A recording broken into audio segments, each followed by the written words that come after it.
Sí, Ay, recalcar lo de los micrófonos, por favor.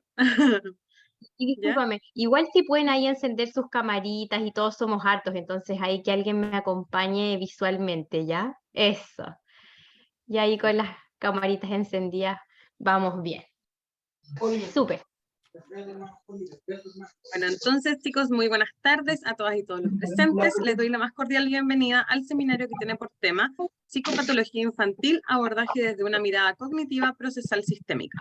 La docente que impartirá la presente sesión es Constanza Bravo Barrientos, quien es psicóloga clínica egresada de la Universidad Mayor, tiene un magíster en psicoterapia cognitiva postracionalista, tiene una especialidad en infancia, desarrollo, microanálisis de la interacción vincular y trauma complejo, además de psicopatología, salud mental y Body Imaging Program.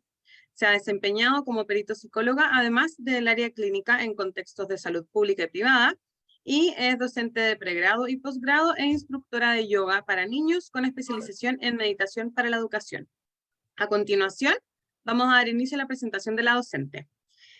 Una vez que esta termine, vamos a realizar un sorteo que será para una beca totalmente gratuita para el curso llamado Psicopatología Infantil, abordaje y estrategias para la intervención desde una mirada cognitiva, procesal, sistémica, que tendrá sus sesiones en vivo los días 19 y 20 de enero.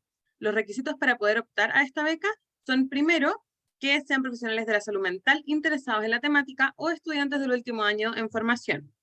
Y segundo, que el sorteo lo voy a realizar solamente con las personas que hayan estado en toda la sesión, así que los invito a quedarse hasta el final y que puedan tener la posibilidad de ganarse este cupo. Y para los que estén interesados, quedan todas y todos invitados a nuestra página web, donde están los seminarios que hemos hecho anteriormente. También va a estar el video del día de hoy, así que para que puedan estar ahí pendientes, el link es www.aipa.cl/seminarios.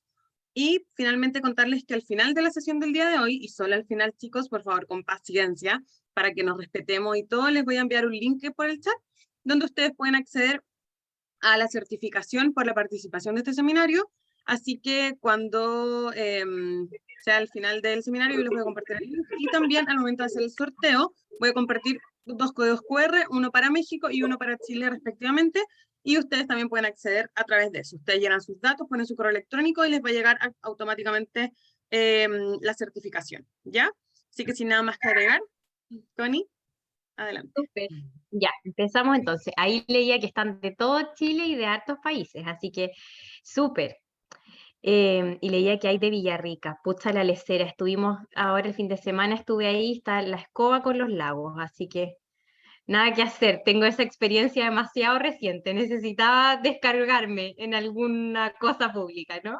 Está la escoba ahí con los lagos. Ya, ya, eso, recordar igual lo de los micrófonos, ya, porque somos hartos. Bueno, bien, entonces lo que vamos a hacer es hablar de psicopatología infanto-juvenil, ¿ya?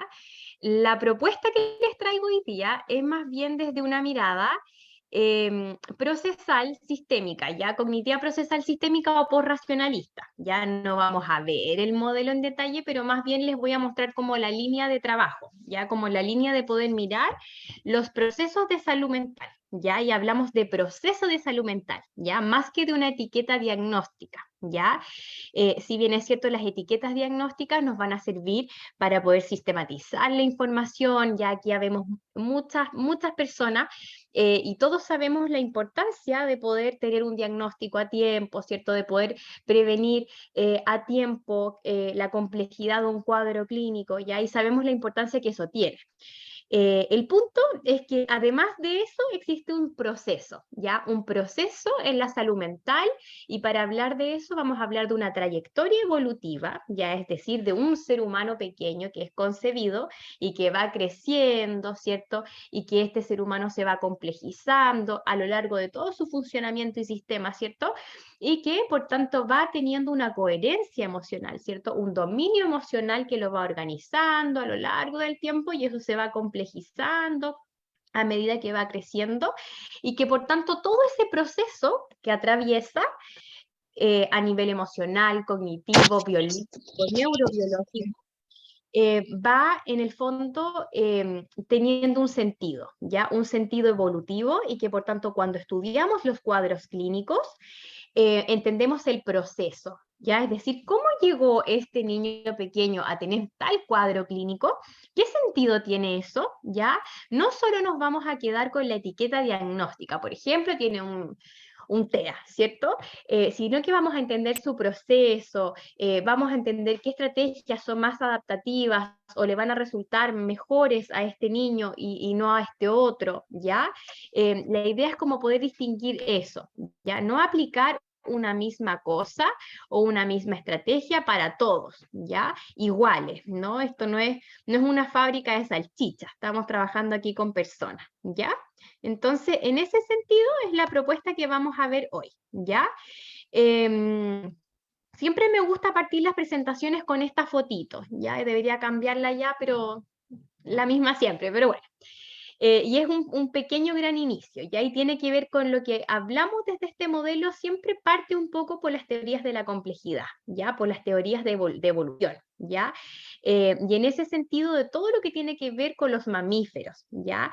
Y en ese sentido, cuando más adelante hablamos de los patrones evolutivos, vamos conversando sobre cómo estos patrones evolutivos, los vínculos de apego, ¿cierto? No solo tienen una función de vincularme con otros, sino que tienen una función de sobrevivencia y una función evolutiva que viene precisamente de los mamíferos, ¿ya? De esto que estamos viendo acá.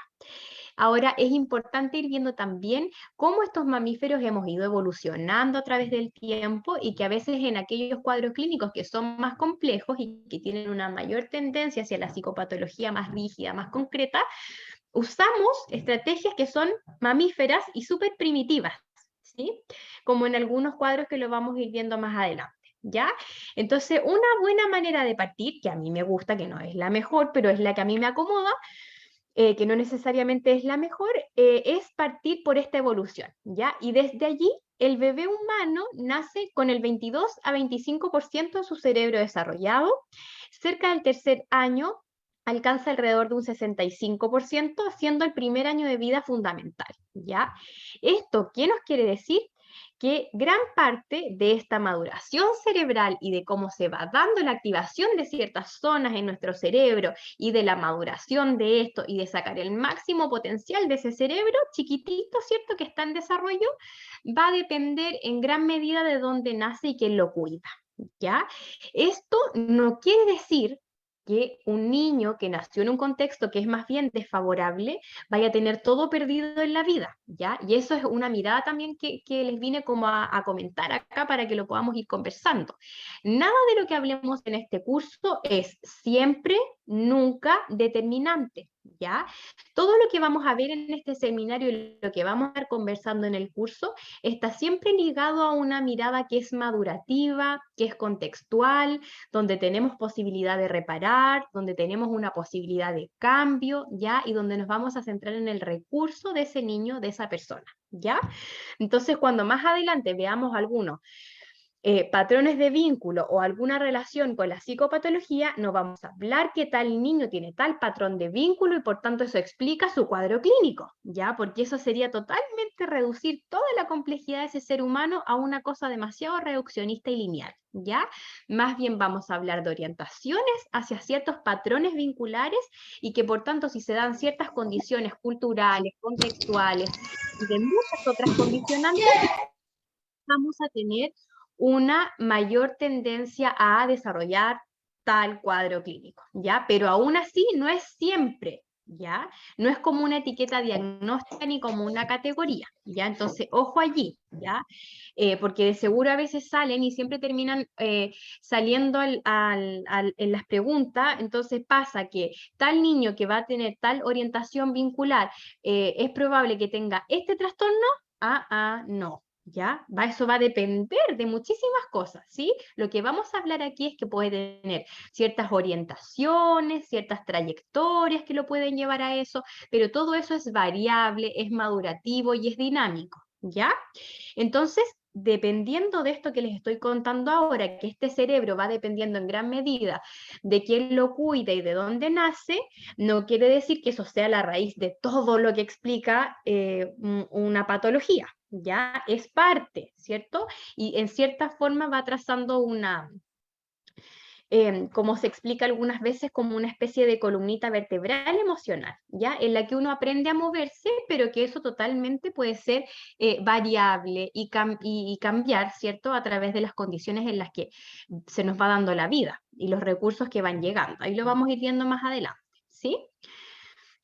Entonces, el primer año de vida se considera fundamental para ver cómo va eh, captando estas ventanitas de oportunidades este cerebrito pequeño que está en desarrollo, ¿ya?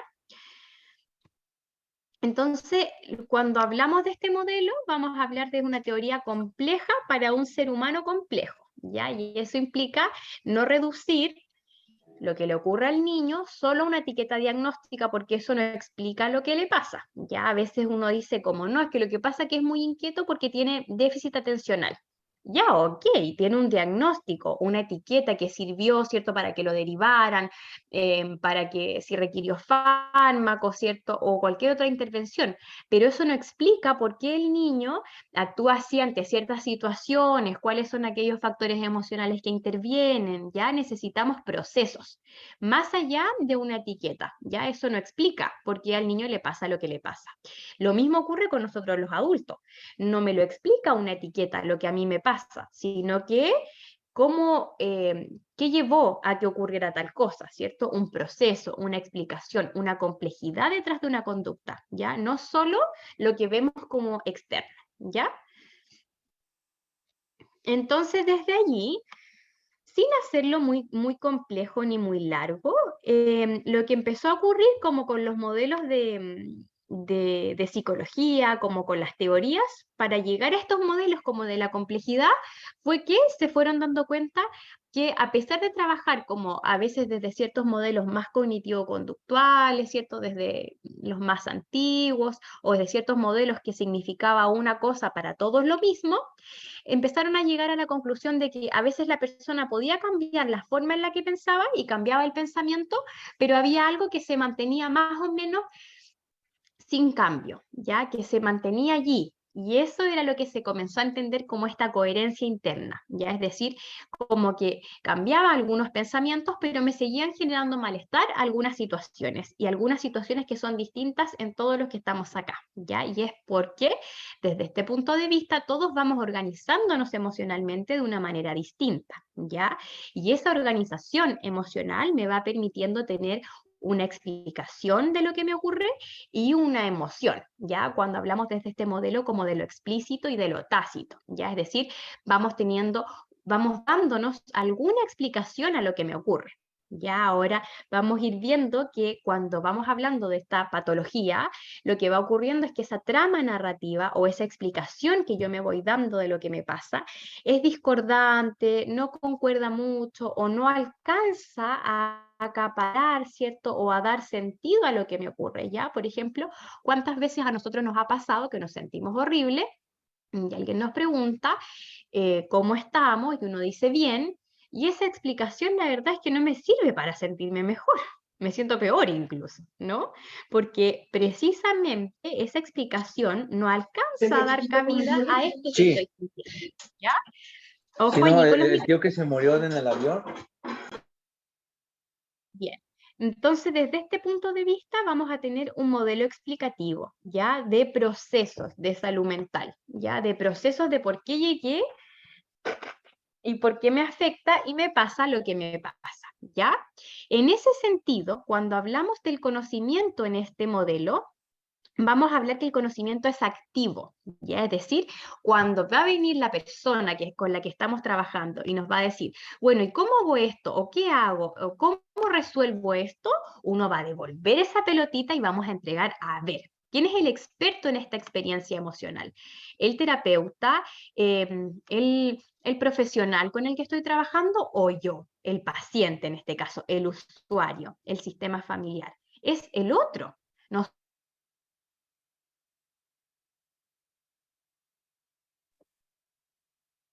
Ahí sí.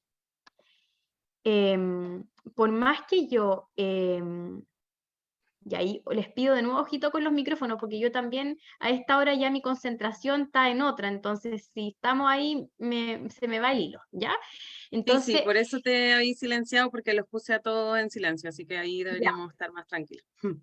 súper, súper. Después podemos estudiar mi propio proceso emocional por qué me pasa eso, pero ahora no da para eso, ¿ya? Entonces lo que les contaba es básicamente este modelo explicativo de cómo llego a esto, ¿ya? Y en ese sentido el conocimiento es activo, ¿ya? Siempre vamos a intentar promover en ese paciente, en ese usuario, en ese consultante, la actividad de su propio conocimiento, ¿ya? Es decir, no quiero hacer la tarea porque no sé cómo se hace, no sé, por ejemplo, y vamos a intentar en algún momento, tal vez no ahora, en otro, que ese paciente efectivamente logre hacer su tarea terapéutica, ¿ya? Y que ese paciente sea el experto en su propia experiencia, porque efectivamente yo puedo intentar ponerme en el lugar de la otra persona o del otro consultante, pero nunca voy a poder sentir igual que él porque soy otra persona y porque además mi coherencia interna, lo que tenemos ahí al ladito, que es esto que nos va organizando, es distinta en todos nosotros, ¿ya? Entonces, ojo allí con con estos conocimientos que a veces son pasivos, ¿no? Como que a veces uno va a la consulta o a veces las personas llegan a la consulta a buscar soluciones externas, ¿sí? Como que uno fuera el experto. Y efectivamente uno ha estudiado, pero para organizar y para que esa persona se active en su propio conocimiento emocional y en su propia experiencia, ¿ya? Porque de lo contrario, si viene una información externa, y yo no hago ningún cambio, ¿cierto? Y yo no remuevo nada en mí, eso no va a tener ningún efecto a largo plazo, ¿ya? Bien, a lo largo de la historia los seres humanos han intentado descubrir las causas de su sufrimiento y algunos medios para aliviarlo, ¿ya? Antes o después, todos nos planteamos las mismas preguntas. ¿Por qué no me siento mejor? ¿Qué puedo hacer al respecto? Habitar un cuerpo físico nos va exponiendo inevitablemente al dolor y va asociado a la enfermedad, la vejez, la muerte. También tenemos otras luchas, ¿cierto? Incluso cuando gozamos de una vida relativamente fácil, sentimos que no lo tenemos todo, ¿cierto? Que no queremos que nos pase tal cosa y vamos teniendo miedos y emociones que nos van dando vuelta. Entonces, desde que nacemos hasta que morimos, no dejamos de intentar cosas o desplegar estrategias desde este modelo para sentirnos mejor, ¿ya? Entonces, ¿a qué voy con esto? ¿A qué vamos con esto? A que precisamente cuando uno estudia la psicopatología desde esta mirada, uno entiende desde este proceso como el mejor recurso que este niño tuvo, aunque sea una autolesión, para poder sobrellevar y para poder minimizar su estrés, ¿cierto? Y para poder estar estable y para poder sobrevivir y sobrellevar este dolor emocional que es intenso y que me está resultando angustiante, ¿ya? Ojo allí, que para yo sentirme mal o tener malestar psicológico, no necesariamente tengo que haber vivido o tener alguna situación traumática, ¿ya? Em, Más bien, aunque yo siempre, por ejemplo, le converso a las personas con las que estamos trabajando, ¿sí?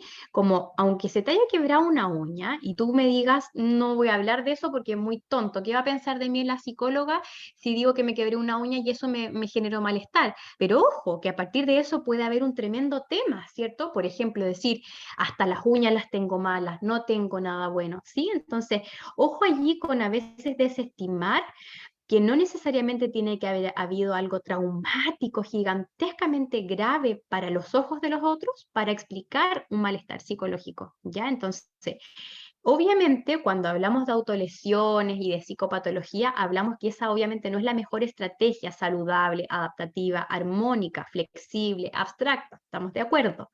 Pero para el paciente, para el usuario, para el consultante, ha sido su mejor recurso para poder sobrevivir a este dolor emocional, ¿ya?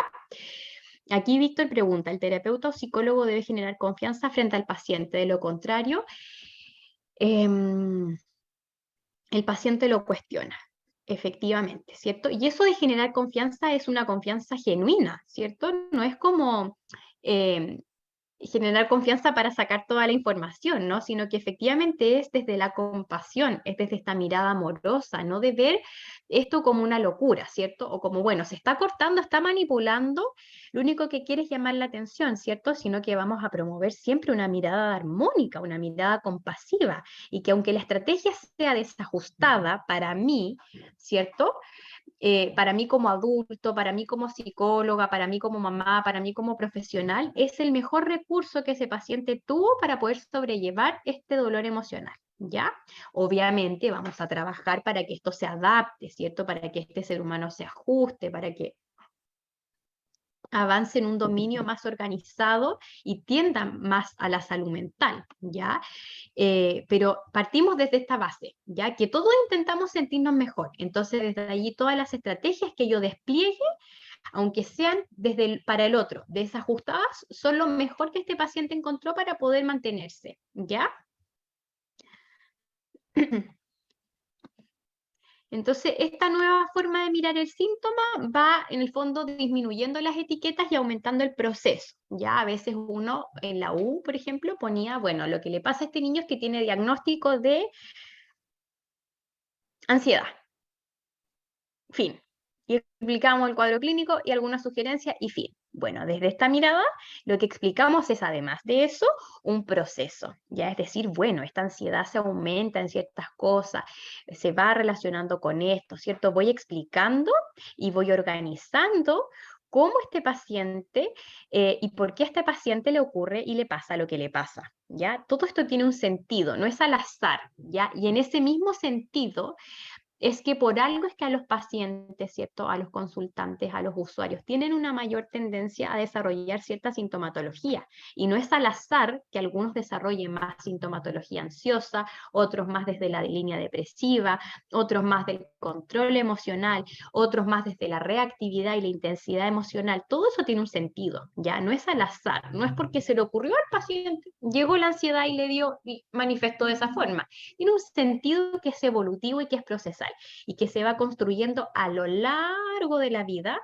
de este sujeto, ¿ya? De esta persona. Entonces, ¿por dónde podríamos partir? Primero por lo que conocemos como el apego, ¿ya? A veces se piensa que el apego es una especie de contenedor, ¿ya? Es decir, mientras yo hago más apego, por ejemplo, me puse el bebé al pecho aquí cerquita cuando nació, entonces con eso hice apego y entonces tengo asegurada la salud mental de mi guagua. Bueno, lamento decirles que eso no es apego, ¿ya? Eso es bonding, ¿ya? Eso me va a ayudar y me puede facilitar el vínculo con mi guagua. Por supuesto que sí, pero el apego no es un contenedor que yo digo, bueno, con esto garanticé y estoy lista. Ojalá fuera así, ¿cierto? No es un contenedor, ¿ya? Ahora vamos a ir viendo qué es, ¿ya? Pero lo que sí podemos decir es que no es un contenedor donde yo voy echando apego y listo. Y con eso estoy lista para la crianza y me aseguré, ¿ya? Ahora vamos a ir viendo, Liz, los apegos, ¿ya? Un poquito general, obvio, porque estamos en un seminario que es introductorio, pero ahí los dejo invitados para el curso, ¿ya? Entonces, los patrones de apego los vamos a mirar desde esta complejidad, ¿cierto? No como una categoría diagnóstica, ¿ya? No la vamos a devolver en un informe, ¿ya? No le vamos a decir a la persona, ¿sabe qué? Todo esto se explica porque usted tiene un patrón de apego evitante. No vamos a hacer esa locura, ¿ya? Sino que lo que vamos a entender y vamos a hablar de orientaciones hacia ciertos patrones de apego, ¿ya? Porque desde la mirada en que estamos viendo esto, los patrones de apego son dinámicos, son madurativos, ¿ya? Es decir, un niño puede tener una tendencia a un patrón de apego seguro, pero supongamos que se le murió la mamá. Ese niño se puede desorganizar. Ese niño le puede venir una crisis, ese niño le puede dar un trastorno adaptativo, un duelo fatal, de un pronóstico tal vez desfavorable, ¿cierto? Lo que va a marcar la diferencia es hacia dónde ese patrón de apego se orienta en un continuo que es madurativo, ¿ya? Y que es dinámico. Y ese continuo que es madurativo y que es dinámico va desde lo organizado y lo desorganizado. Eso es lo que marca la diferencia, ¿ya? Es decir, Yo puedo tener un patrón de apego que se orienta hacia lo evitante, pero que es más organizado. Entonces, eso va a explicar que si en algún momento desarrollo psicopatología, pueda tener un mejor pronóstico, pueda revertir mejor una crisis, ¿ya? Puedo tener más recursos, ¿ya? Lo mismo, en los patrones de apego seguro no quiere decir que yo no voy a tener una crisis o que no me pueda dar un trastorno de algo o una psicopatología. Por supuesto que puede pasar eso.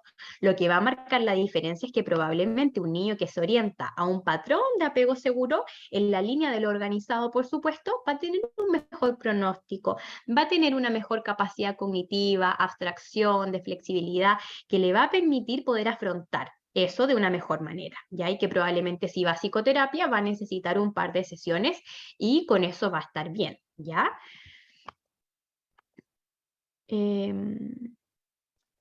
Entonces, los patrones de apego no son un contenedor, ¿ya? No son una categoría diagnóstica, de hecho su clasificación se hace más bien desde la línea investigativa, donde se decían estas situaciones extrañas, ¿cierto?, para evaluar los patrones de apego, y se hizo esta clasificación para poder estudiar cómo se vinculaban los bebés con las mamás, ¿ya? Y para poder hacer investigación, ya no para devolver en un informe y tampoco para explicar todo lo que le ocurra a un niño o a un adulto a partir de eso, ¿ya? O sea, además de un patrón de apego, tenemos una cultura, tenemos políticas públicas, una sociedad, en fin, ¿ya?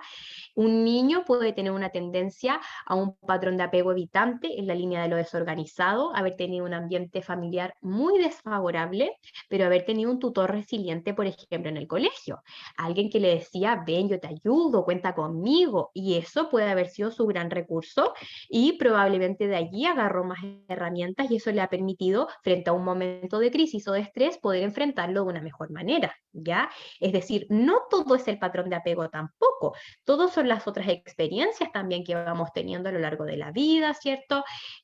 Los contextos y todo eso, ¿cierto? Me explica y va configurando este proceso, ¿ya? Entonces, el apego nos va a permitir explicar cómo los seres humanos vamos articulando un dominio emocional, ¿ya? Es decir, cómo vamos generando estas coherencias internas, estas emociones que son importantes, ¿cierto? Y que nos van dando una base sobre quién soy yo en el mundo, cómo me ven los demás, cómo me regulo ante estrés, en fin, ¿ya? Vamos a ver un videito acá, me dicen si se escucha, ¿ya? Esta imagen muestra el cerebro bien nutrido de un niño de 7 años, de un orfanato rumano, que no recibió cuidados afectivos suficientes. Las zonas inactivas del cerebro... Ay, perdón, sí se escucha. Ah, perdón, lo paré. Esta imagen muestra el cerebro bien nutrido de un niño de 7 años, de un orfanato rumano, que no recibió cuidados afectivos suficientes. Las zonas inactivas del cerebro aparecen teñidas de azul, las zonas altamente activas teñidas de rojo y las zonas moderadamente activas teñidas de verde. En el caso de los niños huérfanos rumanos, el lóbulo temporal, que está relacionado con la memoria y el lenguaje, está inactivo, lo que no pasa en un niño normal. También hay una actividad inadecuada en el hipocampo, relacionado con la memoria, y en la amígdala, que está asociada con las emociones.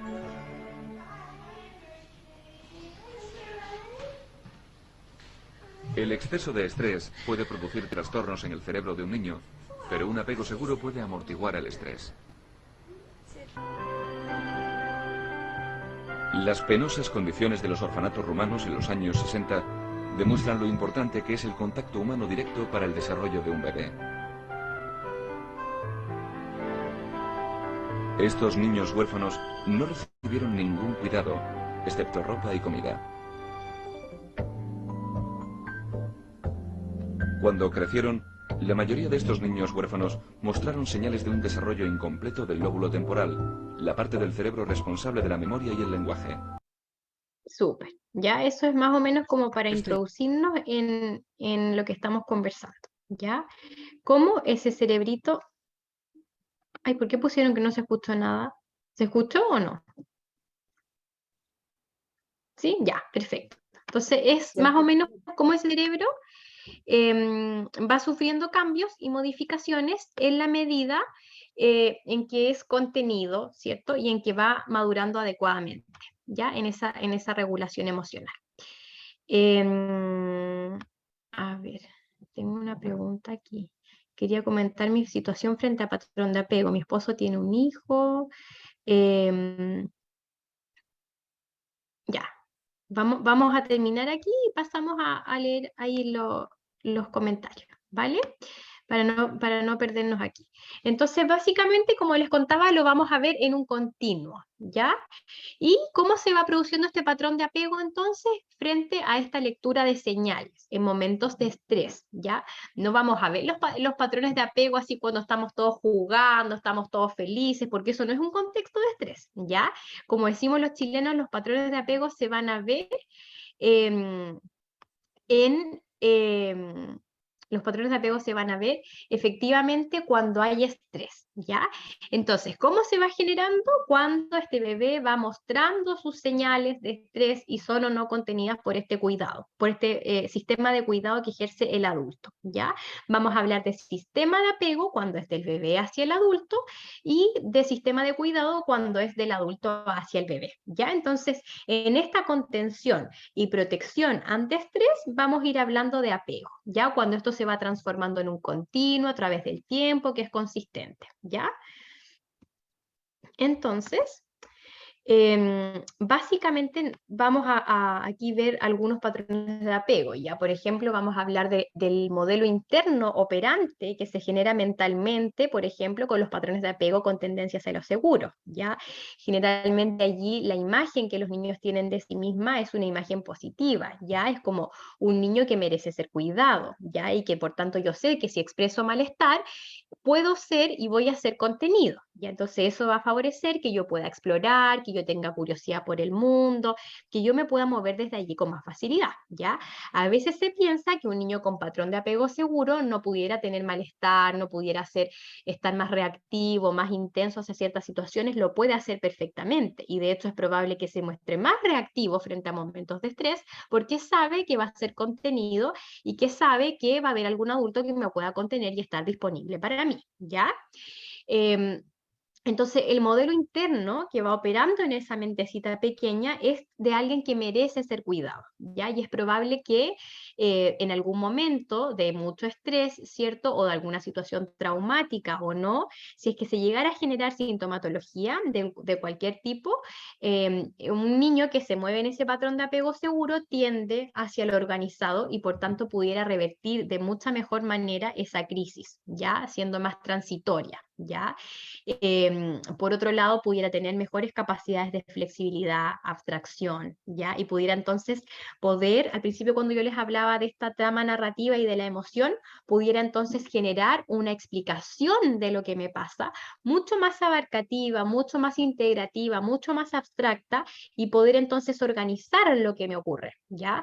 Lo que pasa cuando vemos los cuadros de psicopatología más complejos es que mi explicación no tiene nada que ver con lo que me ocurre y tengo la pura escoba, todo desordenado, no puedo organizar, ¿ya? Porque también mis capacidades cognitivas de abstracción, flexibilidad están alteradas y estoy muy rígido, muy concreto, poco generativo de ideas, ¿ya? Que permiten que esta explicación sea muy concreta y sea para todo lo mismo, ¿ya? Cuando hablamos de los patrones de apego con tendencia hacia lo evitante, porque dijimos que no íbamos a hablar de categoría, sino que íbamos a hablar de un continuo que es madurativo y que es dinámico, vamos a hablar de aquellos pequeños que la percepción de sí mismos es como que no merecen ser cuidados, ¿ya? Ojo, que los patrones de apego también resultan ser la mejor estrategia que el adulto despliega, ¿ya? Aunque a veces eso pudiera ser dañino, eso también se puede entender desde la historia evolutiva y vital que tiene cada uno de esos adultos, ¿ya?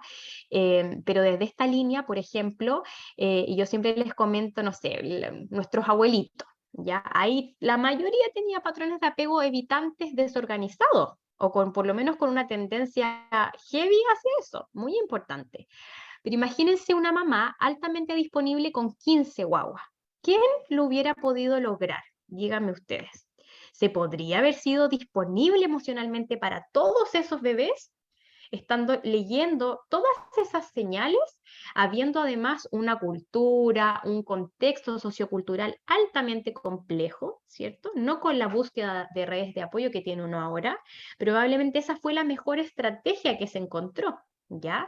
Entonces también los patrones de apego tienen esta relación con la cultura, con nuestra sociedad, ¿ya? Hoy en día existen más herramientas en las que uno te permiten estar más disponible, ¿cierto? Pero antes una mamá con 15 guaguas llorando, créanme que la mejor estrategia que ese adulto podía desplegar era evitar y hacer que esas guaguitas leyeran que era mejor evitar y controlarse emocionalmente para poder maximizar el apego y minimizar su estrés, ¿ya? Entonces, ojo con eso, ¿ya? Bien.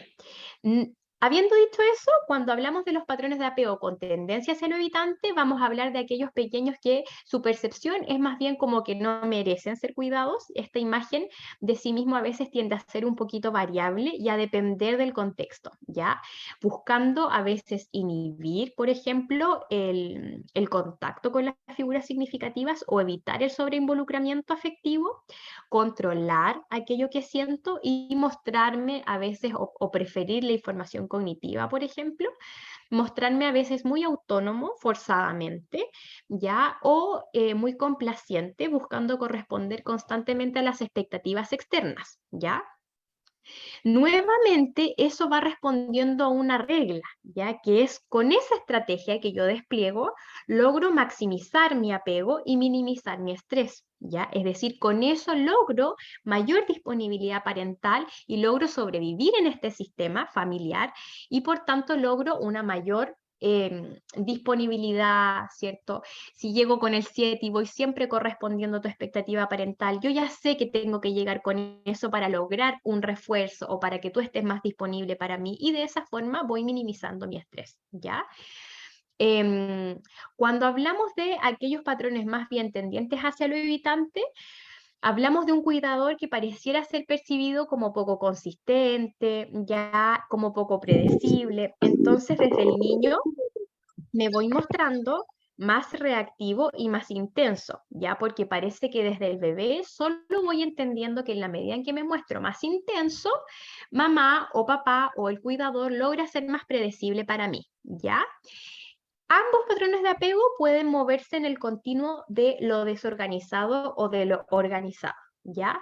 Cuando hablamos de los patrones de apego evitantes, ocurre algo curioso, ¿ya? Y que es la imagen de sí mismo que tiene ese niño es más bien positiva, ¿ya? Si bien es cierto, hay alguien que me está constriñendo de tanto bloqueo de mi exploración, ¿cierto? Porque el mundo parece ser peligroso y todo es muy alarmante, la imagen que se va generando de sí mismo es como positiva, ¿ya? A pesar que eso, si me ocurre en el polo desorganizado, me puede generar también psicopatología, ¿ya? Y allí vamos a ir viendo las diferencias.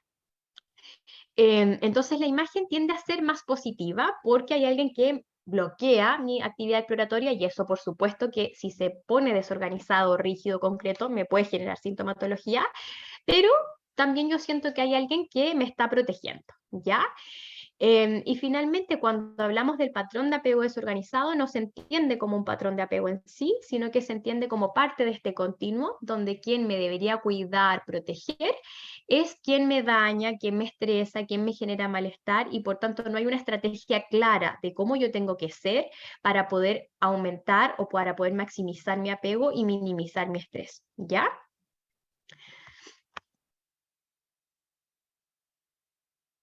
A ver, aquí estoy revisando algunas cositas. Se puede modificar niño, por ejemplo, que vive con apego inseguro, que vive en mal en situación y al vivir posteriormente con el padre vive buenos cuidados con sobreprotección. Sí, por supuesto que se puede, por supuesto que todo es reparable, ¿ya? Por eso es que hablamos de un modelo desde la complejidad. Aquí nada, no vamos a determinar nada. Todo tiene una posibilidad maravillosa de cambio, ¿ya? En la medida en que es consistente. Entonces los patrones de apego van a guardar relación con los significados emocionales que se dan en la vida adulta, ¿ya? Leslie, tienes tu manito levantada. Hola, ¿qué tal? Buenas tardes. Bueno, Buenas tengo una pregunta. tardes. Veo que las situaciones que se están abordando en general es de la mano de padres de familia a hijos, por así llamarlo, relacionado con crianza, límites y demás. Pero me gustaría saber o conocer un poco más acerca de este tema que se está mencionando ahorita de el apego relacionado con los hermanos mayores. Bueno, yo soy de México y aquí en los núcleos familiares en algunas ocasiones se realiza la actividad de que los hermanos mayores son los que cuidan a los hijos menores por diversas actividades de papás. Entonces, cuando los papás a lo mejor tratan de establecer límites y reglas, los hijos como que ya no saben a quién dirigirse, si hacia los hermanos o hacia los papás. Entonces, me gustaría conocer un poquito más esa característica Ujú. o cómo Súper. podría implementarse dentro de esto que está mencionando precisamente. Ujú, súper.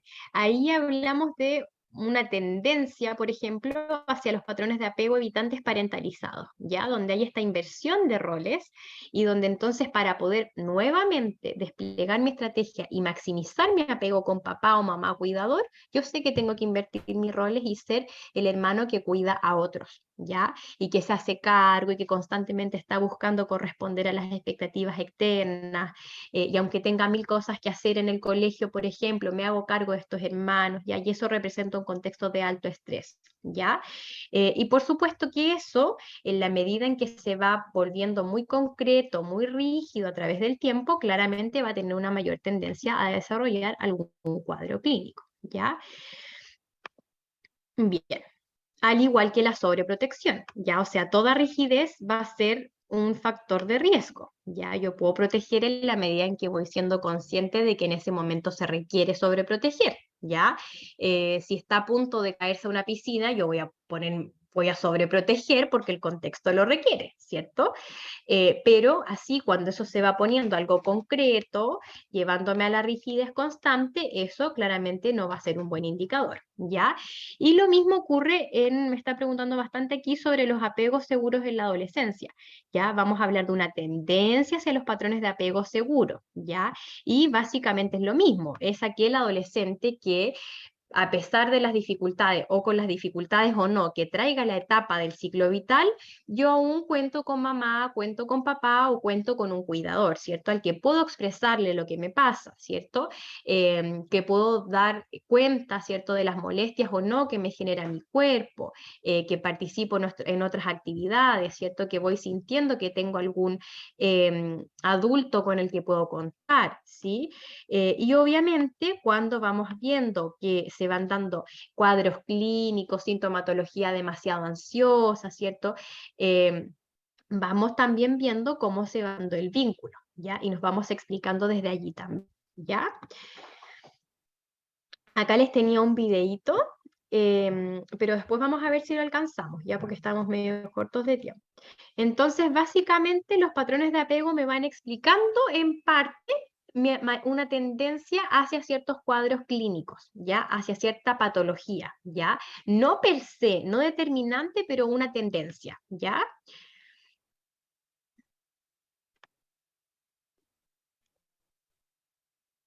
Entonces, el repertorio emocional, que es toda esta paletita de colores con la que yo voy naciendo, va tomando forma, ¿ya? Y va haciendo que yo me vaya moviendo en ciertas polaridades emocionales y que esto se vaya organizando y se vaya amplificando y se vaya diferenciando a través del tiempo, ¿ya? En la medida en que voy avanzando en mis etapas de ciclo vital, que voy madurando, que voy ganando flexibilidad, que voy ganando abstracción, ¿cierto?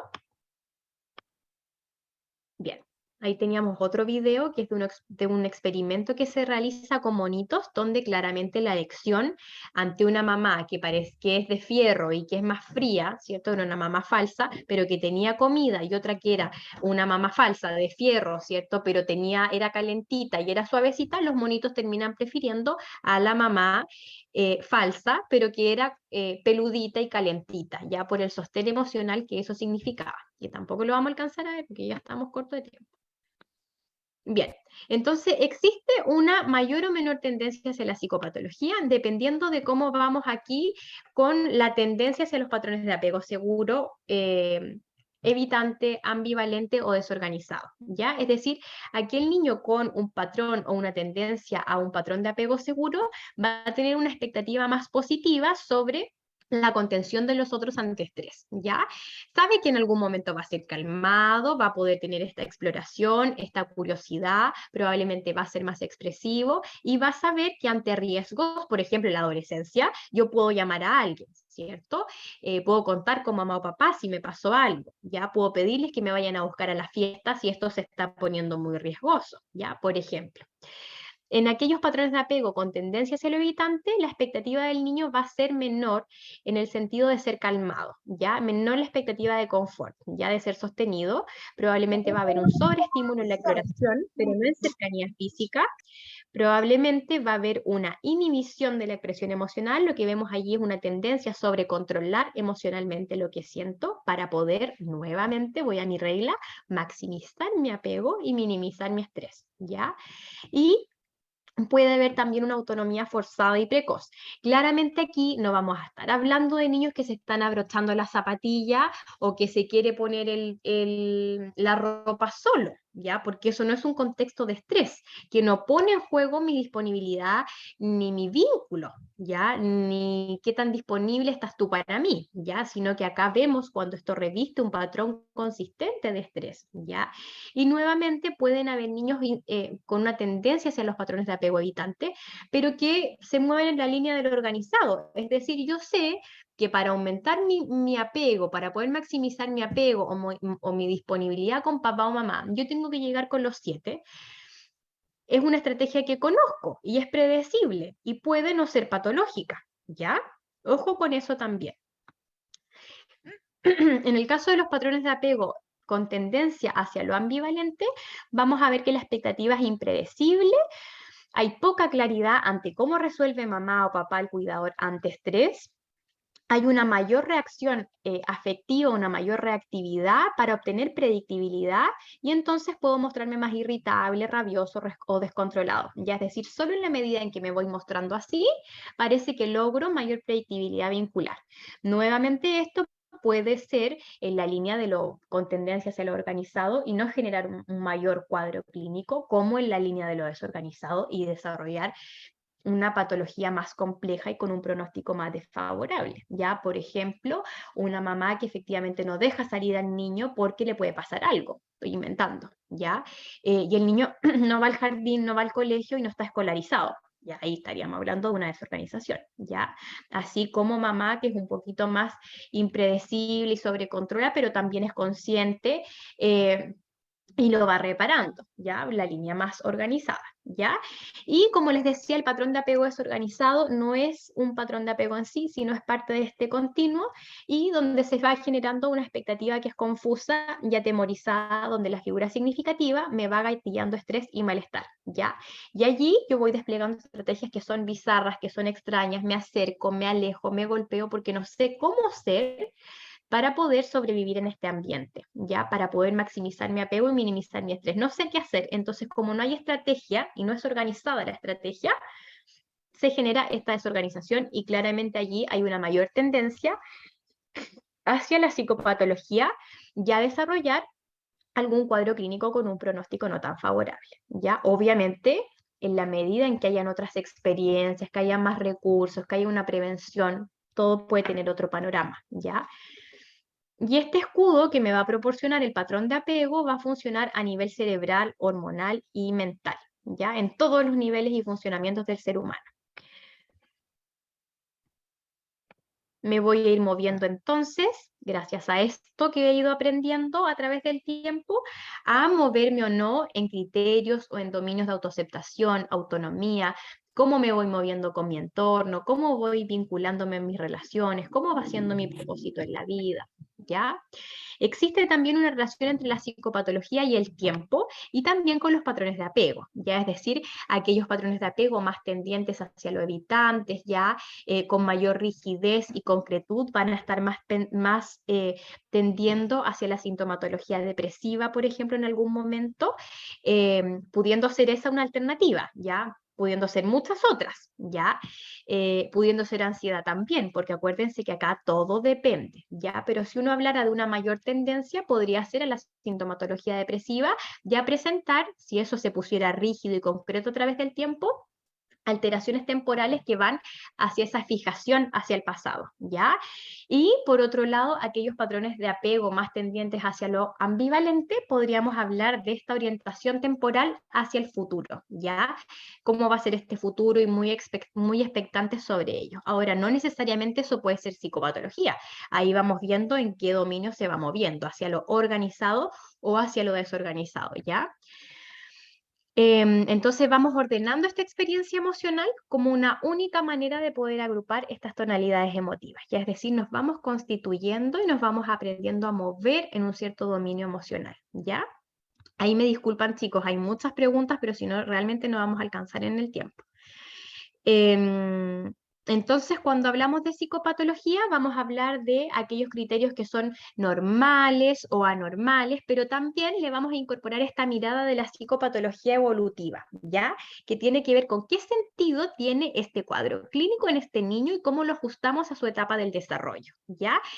Es en relación o va en relación a su etapa del desarrollo, perfecto, ya. Pero además esto parece que se ha concretizado, se ha rigidizado. ¿Qué sentido tiene esto en su familia? ¿Por qué es que hizo un trastorno de la conducta alimentaria y no es un trastorno ansioso? ¿Ya? Eso va teniendo un sentido evolutivo si uno lo va estudiando en relación a su proceso, ¿ya?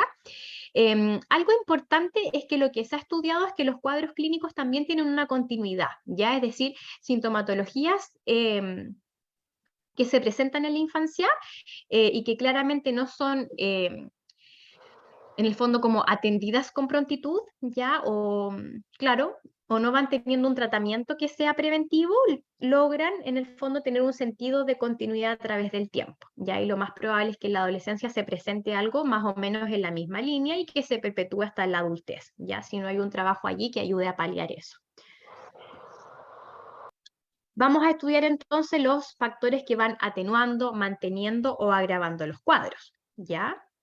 Y cuando hablamos de salud mental, vamos a hablar de un predominio de factores protectores, ¿ya? Cómo la resiliencia individual también juega un papel importante y cómo vamos manteniendo el equilibrio y la homeostasis de ese sistema, ¿ya? Cuando hablamos de patología, vamos a hablar de aquellos factores de riesgo o de mayor vulnerabilidad, cómo tiende al desequilibrio y se descompensa la homeostasis de ese sistema, ya en todo nivel, ya biológico, ritmos biológicos, en el aspecto emocional, cognitivo, neuronal, ya.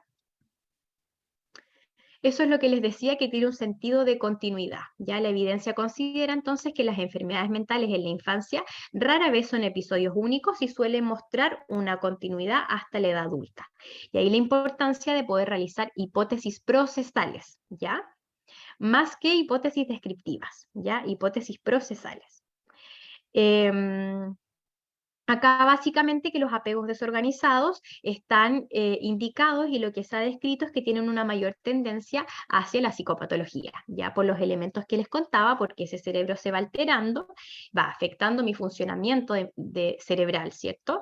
Hay áreas que se van activando y otras que efectivamente no van madurando, como otros niños en otras condiciones, y eso claramente va afectando la capacidad cognitiva con la que yo pueda lidiar ante situaciones de estrés, ¿ya?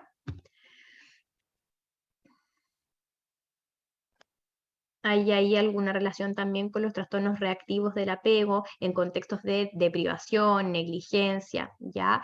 Por eso es que también se recomienda, por ejemplo, las familias de acogida, ¿ya? En beneficio de evitar los contextos residenciales, ¿ya? Y ahí tenemos toda una discusión en la que tampoco nos alcanza el tiempo para poder entrar, ¿ya? Las dificultades entonces relacionadas con la sintomatología se pueden superar espontáneamente y mucha de la sintomatología que encontramos en los niños a veces tiene un fin evolutivo, presentándose como sintomatología transitoria y como un inicio agudo, ya, y con un buen pronóstico. Ahora, si eso no se atiende, ¿cierto? Si no le prestamos como la atención que eso pudiera requerir, claramente eso pudiera persistir y volverse más complejo y presentar esta línea de continuidad que les estaba contando. ¿Ya? También se puede atenuar por efectos de tratamiento y de lo contrario persistir y complejizarse, ¿ya? Aquí básicamente, yo les voy a mandar esto después, ¿ya? Para que ustedes lo puedan revisar con calma. Pero básicamente hablamos de los criterios de ajuste o desajuste, normalidad o anormalidad para cada etapa evolutiva, ¿ya? Comprender también que la psicopatología evolutiva no me implica, o la salud mental, no me implica tener una vida con violines, como les puse acá, ¿ya? O sea, una vida sin estrés, o sea, un niño que yo veo que tiene una tendencia a un apego seguro, pensar que nunca, no sé, se va a sacar una mala nota, o que no va a tener algún problema en el colegio, puede tenerlos, ¿ya? Porque es parte del desarrollo de la vida poder experimentar estrés también, ¿ya? Lo que va a ir marcando la diferencia es la capacidad cognitiva para poder brindar una explicación que me permita ordenar lo que me pasa. Y si no la tengo por la edad que tengo, ¿cierto? Porque soy un bebé o soy pequeño, la capacidad de un adulto que me ayude a ordenar y a organizar eso, ¿ya? A ver qué me escriben aquí en el chat.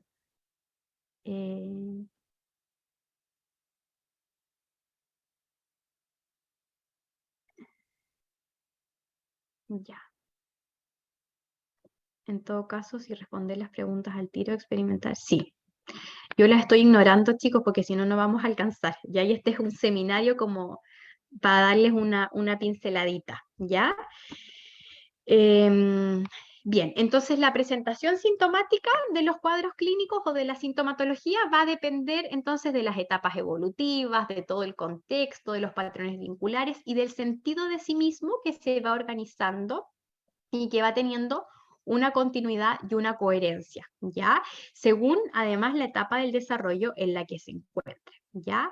Cuando hablamos de psicopatología, también vamos a hablar de ciertas dificultades en la mentalización, que va a ser esta capacidad de regulación emocional y conductual por excelencia, que va siendo esta capacidad que me permite poder inferir más o menos adecuadamente los estados mentales de los otros, las intenciones de los otros, ya comprender mis propios estados mentales, mi propia mente, la mente de los otros, y eso va haciendo que yo me pueda regular, ya, es decir, si yo veo una señora que va saliendo con un bebé pequeño llena de bolsa y que las cosas se le están cayendo, y que el bebé se le arrancó, probablemente uno, más o menos sin tener una bolita de cristal, yo podría decirle voy a ir a ayudar, porque es probable que la guagua la puedan atropellar, está llena de cosas, en fin, y entonces eso va favoreciendo la cooperación social y la adaptación, ¿ya? Y voy claramente regulando. Supongamos que alguna de esas cosas se me cayó encima, un tarro de leche que llevaba la señora y me pisó el pie, yo no voy a decir, señora, pero ¿cómo se le ocurre? Me acaba de pisar el pie, ¿cierto? Es una desubicada, sino que me voy a regular y voy a inferir más o menos adecuadamente lo que ocurre allí, ¿cierto? Y probablemente le ayude, porque veo que la pobre señora no está viendo y que está llena de cosas, se le van cayendo y está preocupada además de la guagua, ¿ya? Entonces, por eso es que es un mecanismo de regulación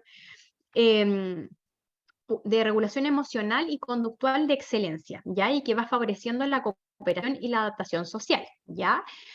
Y voy de alguna manera pudiendo predecir y comprender la conducta de los otros, ¿ya? ¿Qué ocurre cuando tenemos psicopatología? Tenemos dificultades en la mentalización, ¿ya? En ocasiones tenemos ausencia total de mentalización, es decir, no logro ni tampoco pareciera interesarme debido a alguna patología, ¿ya? Comprender la mente de los otros, ¿ya? Podemos tener reducida mentalización, es decir, a veces yo voy comprendiendo que todo como lo que ocurriera en el mundo externo es como por una atribución mía, ¿ya? Interna y causal, ¿ya? Es decir, a esta señora se le cayeron las cosas justo encima mío porque yo soy lo peor del mundo, ¿ya? Y porque yo tengo la culpa porque vine a esta hora al supermercado y podría haber venido mucho antes, ¿ya? Y yo soy la culpable. Cuando hablamos de una sobrementalización, hablamos entonces de que esta señora tiene la culpa, por ejemplo, esta señora del supermercado tiene la culpa de todo, ¿no? Porque es una bruta y porque se le ocurre salir a esta hora y entonces voy externalizando, ¿ya? Voy al revés de la reducida mentalización, ¿ya? Y la adecuada mentalización, entonces me voy ajustando más o menos adecuadamente a lo que piensan los otros. ¿Ya? Aquí algo importante es que los criterios de la mentalización tampoco funcionan como una categoría diagnóstica, ¿ya? Sino que funcionan nuevamente como un continuo, ¿ya? Que se va moviendo en lo organizado y desorganizado, ¿ya? Aquí me acabo de dar cuenta de algo, chiquillos, importante, y es que la reducida mentalización es al revés de lo que se los dije, porque cambié el orden de estas fotos, ¿ya? La sobrementalización es cuando me atribuyo causalmente interno lo de los otros, ¿ya? Es decir, esto pasó porque yo soy la peor y vine tarde a este supermercado y todo es por culpa mía, ¿ya? Y la reducida mentalización es cuando externalizo, ¿ya? La culpa es de todos los otros menos mía, ¿ya? Ahí sí. Ahí tenía un video de mentalización, pero no lo vamos a alcanzar a ver, ¿ya? Veamos si es que alcanzamos. Esta nueva mirada de psicopatología, entonces, me va permitiendo evitar la clasificación, ¿ya? Entender los procesos y comprender el sentido evolutivo que tiene esto que le ocurre a este niño o este adolescente, ¿ya? Vamos a comprender también algunas formas de sentirnos con nosotros mismos, ¿ya? Algunas formas desde la línea externalizante, en la que vamos expresando estrés hacia afuera, y eso nuevamente se puede mover en un continuo. Yo puedo expresar estrés hacia afuera, por ejemplo, en un momento de mucho estrés, decir, si soy un niño pequeño, sale de aquí, no te quiero, ándate, y eso puede ser adecuado a su etapa evolutiva, por ejemplo, claramente lo vamos a trabajar si es que está rígido, concreto, está presentando desajuste, pero me va a poder permitir a mí como adulto poder prender mis antenitas y decir, algo está pasando acá, ¿ya? En cambio, la forma internalizante de expresar estrés generalmente está asociada a este sobrecontrol emocional y a esta excesiva o como búsqueda de aprobación, ¿no? En la que a veces me puedo sentir mal, incómodo, pero no lo demuestro, y a veces para uno como adulto puede ser muy difícil poder comprender que este niño o adolescente efectivamente lo está pasando mal, ya es como que llevan esta procesión por dentro. Ahora, nuevamente, estas formas de expresar estrés y de poder regularme se va moviendo en un continuo, ya puedo tener formas externalizantes que son más organizadas y adaptativas, lo mismo con la modalidad internalizante, y así otras desorganizadas, ya que pueden llevar a que me autolesione, ya intentos de suicidio, otras formas externalizantes como la devaluación del medio, ya. Bien, algunas orientaciones para el abordaje: trabajar con los equipos multidisciplinarios, ayudar a los pacientitos o a las personas con las que trabajemos a diferenciar emociones, ¿ya? No basta solo con que nos digan tengo pena, me siento angustiado. Más bien ayudamos a ver qué es lo que hay adentro de esa pena, adentro de esa rabia. ¿Cuándo es que esto se va generando? Voy ayudando a brindar una explicación que sea más abarcativa, que sea más flexible y que sea más integrativa y que me permita dar cabida a esta emoción, ¿ya? Voy a incorporar en el trabajo con niños y adolescentes siempre a las figuras parentales o cuidadoras, ¿ya? Es decir, no tiene sentido trabajar solo con el niño, solo con el adolescente, por lo menos desde esta mirada, ¿ya? Favoreciendo de esa forma el acompañamiento terapéutico y no dejarlos solitos, sino ir acompañando en este monitoreo y seguimiento, ¿ya? Hay un criterio clínico importante, es que el alta también lo va decidiendo el contexto familiar y el propio niño adolescente también, ya, si bien es cierto, uno tiene sus criterios de alta clínica, pero desde esta mirada acuérdense que el conocimiento es activo, entonces yo como familia también tengo que ir esforzándome y viendo cómo vamos, y vamos monitoreando y vamos evaluando, ya no es solo el clínico el que me dice estamos listos, porque eso es desde una mirada externa, ¿no? Que puede ser no necesariamente lo que le hace sentido a esa familia, ¿ya? Otra de algunas orientaciones que tenemos para el abordaje es ofrecer estos espacios de reparación de la familia, ¿ya? Más bien porque quien tiene el poder del cambio tiene el poder del tiempo, ¿ya? Y quien tiene el tiempo y quien pasa más tiempo con el niño, con el adolescente, es su familia o es su cuidador, ¿ya? No es la psicóloga en algunos casos, ¿ya? Favorecer un entorno predecible con tiempos y roles, ¿ya? Favorecer nuevas narrativas que involucren una mayor expresión emocional y una mayor diferenciación emocional, ¿ya? O sea, el niño y el adolescente es un ser único y distinto de papá, de mamá o del cuidador, ¿ya? Pueden gustarme cosas distintas, puedo tener una emoción distinta a la que tú tienes ante una misma situación, por ejemplo, y a enseñar y poder aprender y trabajar en esa diferenciación y en esa discriminación también es importante, ¿ya? Privilegiando siempre valorar las características internas de ese niño o de ese adolescente, ya más que solo la conducta externa que se ve. Ya a veces pasa que uno favorece el refuerzo, pero solo ante el resultado final, y resulta que el niño o el adolescente lleva 2 días esforzándose, pero como uno tenía la meta exigente de esperar la semana completa, claramente ocurrió algún otro acontecimiento y no se pudo reforzar, ¿ya? Entonces siempre valorar el esfuerzo antes que el resultado final, ¿ya? Y desde esa línea también uno debería apostar por favorecer y reforzar las características internas de ese niño. Te veo alegre, te veo feliz, más que te portaste bien, por ejemplo, o cumpliste con una expectativa externa, ¿ya? Favorecer entonces también la psicoeducación sobre psicopatología y sobre también las funciones parentales. ¿Qué rol tiene el papá? ¿Qué rol tiene la mamá? Ya cómo esto de lo vincular que estamos conversando va también tejiendo allí unas redes y unas líneas hacia los cuadros clínicos. Y favorecer el principio de incondicionalidad, ya es decir, yo te quiero y te amo por lo que tú eres, más que por todas estas otras cosas que puedan ocurrir en el ejercicio de la crianza, por ejemplo, ¿ya? Aunque comas poco o aunque no comas, ayer lo veíamos en el diplomado de conducta alimentaria, yo te quiero, ¿ya? Es decir, vamos a trabajar sobre esto porque es una dificultad, pero eso no condiciona mi afecto, ¿ya? Finalmente, todo lo que estamos viendo acá que se pone en juego es el afecto, ¿ya? Es el vínculo. Entonces vamos favoreciendo y buscando espacios para que el niño descubra quién es y cómo quiere ser, tomando conciencia de sí mismo y de su relación con el mundo. Va siendo un constructor activo de su propia realidad y vamos buscando el equilibrio y adaptación personal, pero desde las características del niño y del adolescente, no como a mí me gustaría que fuera. Es decir, si tiene una tendencia más a sobrecontrolar aquello que siente y esa es su mejor estrategia, yo no voy a buscar que sea el presidente de curso, porque eso no sería el niño que estoy viendo, ¿cierto? Sino que voy a favorecer estrategias que sean adaptativas y que sean ajustadas a la forma de ser de quien tengo enfrente, ¿ya? Y visualizar cómo se ha ido construyendo, conceptualizando, sentido y vivenciado el motivo de consulta. Ya a veces también uno pudiera preguntar solo a los papás por qué es que traen a este niño, a este adolescente, y siempre también es importante considerar la opinión que tiene ese niño o el adolescente, ya que estamos viendo y a propósito de que también él es constructor de su propia realidad. Ver el sentido evolutivo de ese síntoma, el proceso emocional y volver a los recursos que tiene ese niño, niña o adolescente, ¿ya? Un bonus de algo que podríamos implementar que se llama el guerrero roca, ¿ya? Donde vamos valorando y vamos enseñando a los niños o a los adolescentes a respirar profundamente, vamos observando, vamos conociendo nuestros valores, cuáles son mis características internas que hacen que yo sea único y especial y que me hacen distinto del resto.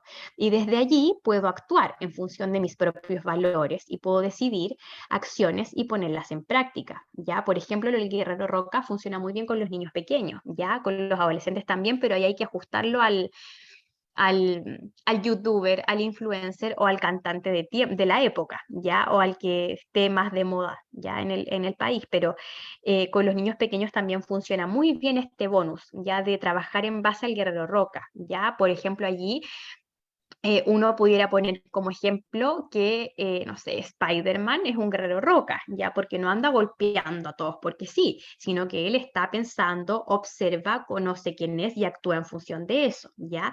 A diferencia, por ejemplo, perdón, iba a estornudar. A diferencia, por ejemplo, de Hulk, no sé, me estoy imaginando, que a veces se descarrila y deja la embarrada y llega y explota, ¿cierto? Entonces ahí uno pudiera hacer la diferencia de que ese no es un guerrero roca, porque no está observando, no está conociendo sus valores y no está respirando para ver todo este panorama, ¿ya? Entonces se está actuando en función no de un guerrero roca, ¿ya? Y ahí uno también va pudiendo reforzar estas propias características internas que hacen que este niño sea único y especial, ¿ya? Bien, ahora voy a leer un poquito de preguntas, ¿sí? Excelente seminario, gracias.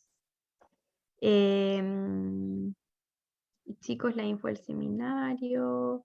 Casi todos terminan. Ay, pensé que habían preguntas, pero son puras cosas de sus correos. Me había asustado ella, pensé que no se estaba entendiendo. Bien, vamos a ver un videito entonces.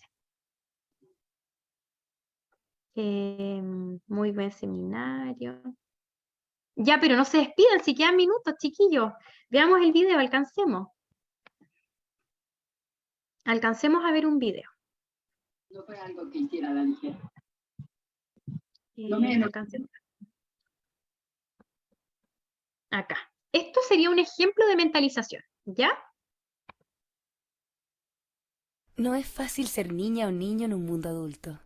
A veces nos cuesta entenderlos, sobre todo cuando expresan su molestia. Está tan mañoso. Ay, perdón.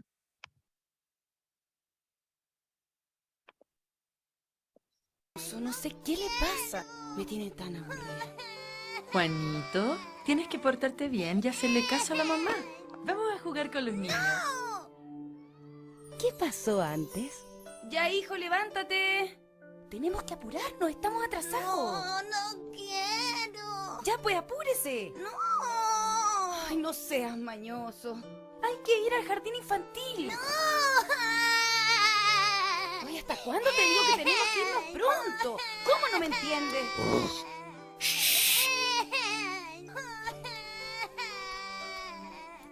No quiero caminar, me duele. Ay, otra vez con maña. Está tan mañoso, no sé qué le pasa. Me tiene tan aburrida.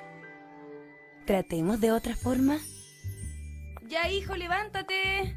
Tenemos que apurarnos, estamos atrasados. No quiero. No. No me pegues, mi amor, me duele. Yo no te pego a ti. ¿Estás enojado? ¿Tienes sueño? Mi amor, a lo mejor quiere regalonear un poquito antes de levantarse. ¿Tuviste algún sueño feo? Sí. ¿Me quieres contar el sueño? No. Bueno, mi amor, pero cuando quieras me puedes contar, ¿ya? Mamá, había una araña. ¿Había una araña en el sueño? Sí, y estaba persiguiéndome. ¿Y te dio susto? Oye, ¿te gustaría que mientras nos vestimos escuchemos tu canción favorita? Así nos olvidamos de esa araña molestosa. Bueno. ¡Hola! ¡Hora de levantarse! ¿Sabes por qué es importante ir al jardín? Porque aprendes mucho. Chao, hijo. Que te vaya bien. Chao, papá.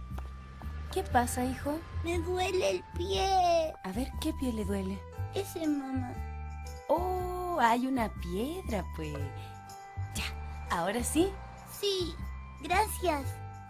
Mamá, no quiero ir al jardín. Quiero quedarme contigo. Yo sé que quieres estar conmigo, mi amor. A mí también me gusta estar contigo. A ver, ¿qué te parece que cuando yo me acuerde de ti en mi trabajo, te voy a hacer un dibujo? Y cuando tú te acuerdes de mí, también me haces un dibujo. Y en la tarde nos entregamos todos los dibujos que hicimos. ¡Te puedo hacer corazones! ¡Qué buena idea, mi amor! ¿Y qué te gustaría que haga yo? Corazones también. ¿Sabe, tía? Juanito está un poquito regalón y con un poco de sueño. Es que no durmió muy bien. Tuvo una pesadilla con una araña, ¿cierto, mi amor? Sí, era fea y me perseguía. Ah, ¿y te dio mucho susto? Sí, me dio miedo. Oye, a mí también hay cosas que me dan susto. ¿Verdad, tía? Sí, pues. Niños, ¿les gustaría que habláramos de las arañas? ¡Sí! Quiero decir algo importante. Cuando los niños estamos molestos o tenemos rabia, necesitamos que nos escuchen. Me duele el pie. A ver, ¿qué pie le duele? Ese, mamá. Mamá, no quiero ir al jardín. Quiero quedarme contigo. Que respeten nuestros tiempos. A veces no podemos ir tan rápido como los grandes quieren. ¿Me quieres contar el sueño? No. Bueno, mi amor, pero cuando quieras me puedes contar, ¿ya? Que nos ayuden a entender qué nos pasa. ¿Estás enojado? ¿Tienes sueño? ¿Tuviste algún sueño feo? ¿Y te dio susto? Ayuda para calmarnos. Nos cuesta hacerlo solitos. Oye, ¿te gustaría que mientras nos vestimos escuchemos tu canción favorita? Así nos olvidamos de esa araña molestosa. Mi amor, a lo mejor quiere regalonear un poquito antes de levantarse. Que nos digan con claridad lo que nos quieren enseñar. A veces nos dicen, pórtate bien. ¿Qué será eso? No me pegues, mi amor. Yo no te pego a ti. ¿Sabes por qué es importante ir al jardín? Porque aprendes mucho. Necesitamos que nos traten con respeto y nos den el ejemplo. No nos pidan cosas que los adultos no hacen. ¡No me grites! Es diferente que nos digan Te estoy escuchando, hijo. No me grites. Yo no te grito a ti. Háblame suave. que con su ejemplo nos enseñen a reconocer los errores, Hijo, disculpa. No está bien que te grite. que nos enseñen a pedir ayuda cuando no podemos resolver solos los problemas. Por favor, ¿puedes ver tú a Juanito? Estoy demasiado nerviosa y no quiero ser pesada con él. Por último, quiero contarles que no somos mañosos. Nos pasan cosas, como a todas las personas. Necesitamos que nos conozcan y nos entiendan, para que nos puedan ayudar a crecer y desarrollarnos muy bien. ¿Creen que puedan ayudarnos? En Fono Infancia, invitamos a... ¿Qué les pareció el video? Se llama No es maña el video, ¿ya? A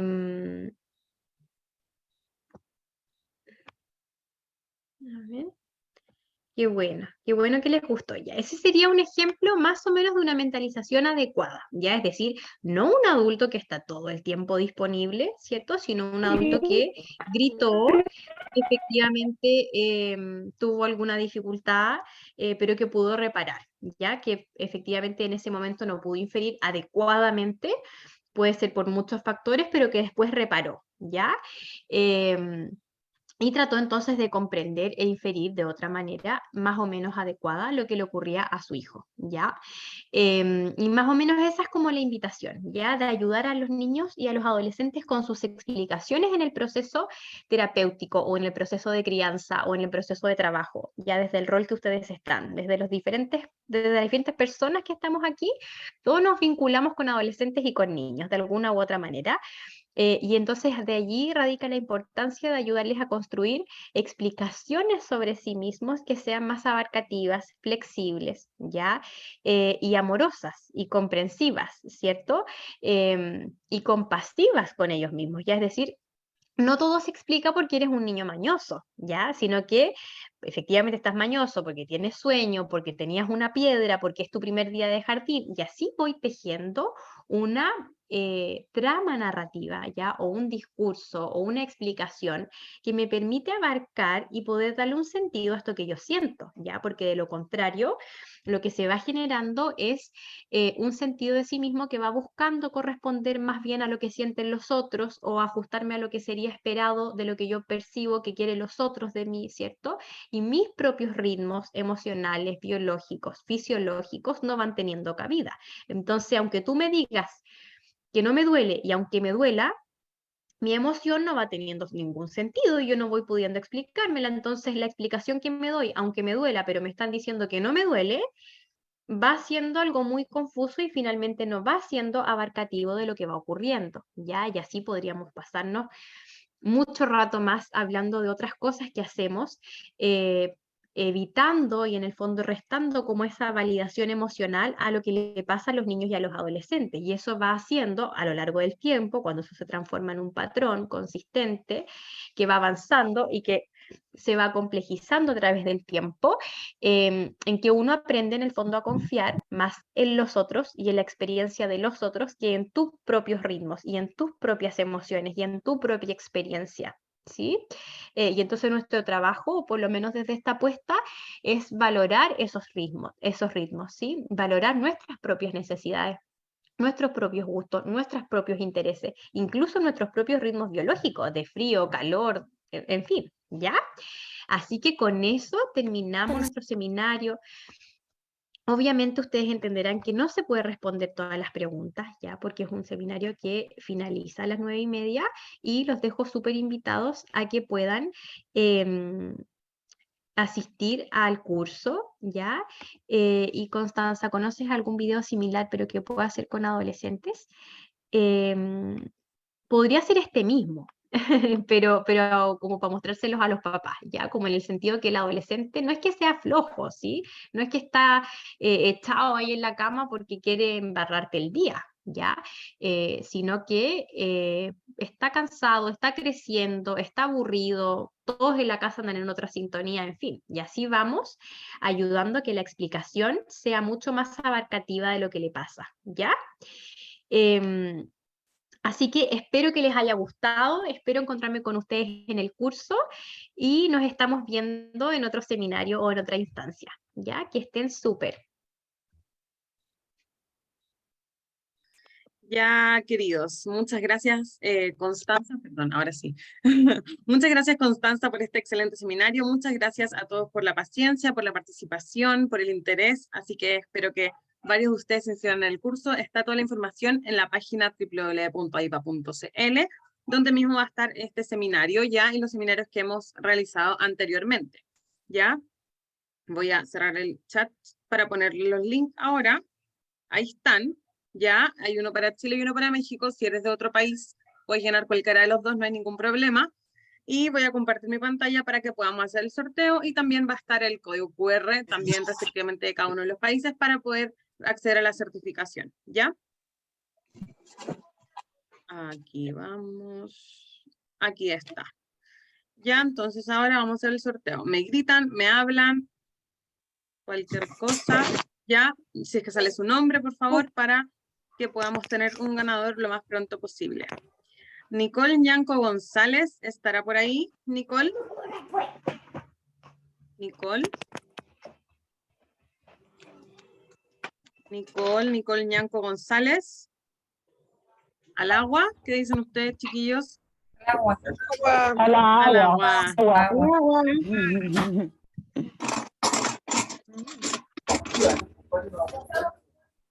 Daniela Silva Peñalosa. Daniela, ¿estás por ahí? Daniela Silva Peñalosa, ¿sí? Daniela a la una. Tengo en el chat una Daniela Silva, pero no sé si eres tú. ¿Estás ahí, Daniela? Está calentito acá todavía. Daniela. Yo soy Silva Ferone. Pero también. No está al agua. Ya, al agua entonces. Al agua. Tiare Troncoso Muñoz. Tiare, ¿estás por ahí? No, tengo otra Tiare. Al agua. Agua. Al agua. Tampoco está. Ya. Fernanda Mundaca Torres. Fernanda. Está toda la Fernanda. Fernanda Mundaca. Al agua. Fernanda. Al agua. ¿Si tiene hambre y cena? Dominica Nichols Rosende. Es Dominica. En el último. Podrían apagar los micrófonos, por favor. al agua.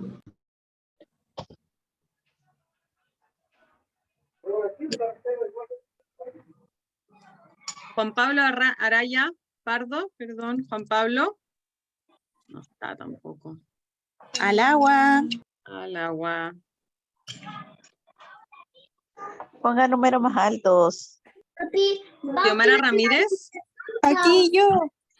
Xiomara, muchas felicidades. Eres la ganadora del cupo para el curso que se va a hacer próximamente junto con Constanza y otros docentes, así que muchas felicidades. Te van a contactar a tu correo electrónico para poder hacer efectivo tu premio, ¿ya? Muchas gracias. A todos los otros chicos, muchas gracias por la participación. Está terminando, Muchas está gracias haciendo por estar sorteo. acá en esta instancia. Los invito a que sigamos participando. No, sí, muy bien. Tenemos Muchas gracias, constantemente hasta estas luego. instancias gratuitas, Muchas así que no sea un gracias. hasta nunca, sino con hasta luego y nos veamos Al pronto. agua. ¿Sí? ¿Alguien No, quiere decir no algo? funciona el código. Una consulta. Los links están fijos en el chat, los dos. Tienen Pero hasta no mañana pueden, para no pueden. mandar la certificación si tienen algún problema ahora. No podía, Sí, no se puede, lo pincho y no se puede. Hola, disculpa. Miren, cualquier cosa.